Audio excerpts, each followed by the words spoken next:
জাতীয় ফুটবল দলেও বাঙালি বঞ্চনা, ঠিক এমনই মারাত্মক অভিযোগ রাজ্যের ক্রীড়ামন্ত্রীর।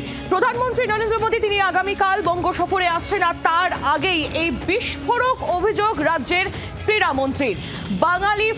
ভারতীয় ফুটবলেও বাঙালি হেনস্থা এবং বাঙালি বঞ্চনার অভিযোগে রীতিমতো বিতর্ক। ভারতীয় দলে বাঙালি ফুটবলারদের দেখা যাচ্ছে না, অভিযোগ রাজ্যের ক্রীড়ামন্ত্রী অরূপ বিশ্বাসের।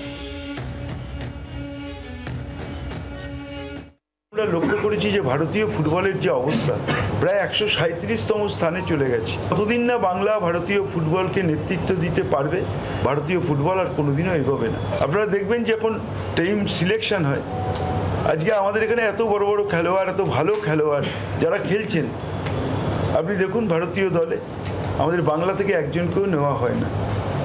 এই যে খেলোয়াড় নির্বাচনেও যে রাজনীতি, তারও বিরুদ্ধে আমাদের অনেক কিছু বলার আছে, আমরা কিছু বলি না।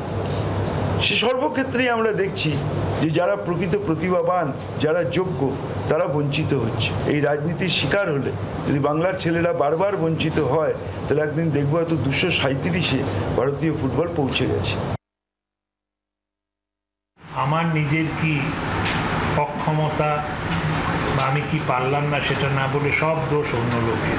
খেলা যখন দেখি কিংবা ইন্ডিয়ান টিমেরও যখন খেলা দেখি, তখন তো একটু দুঃখ হয় যে এটা গোষ্ঠপালের প্রদেশ, এটা চুনি গোস্বামী, প্রদীপ ব্যানার্জির প্রদেশ।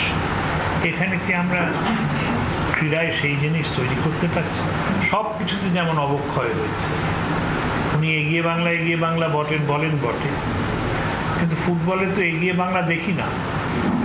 এইটা একটু আয়নায় নিজের মুখটা দেখা দরকার। বাংলার আওয়াজ, বাঙালির আবেগ, জি 24 ঘন্টা।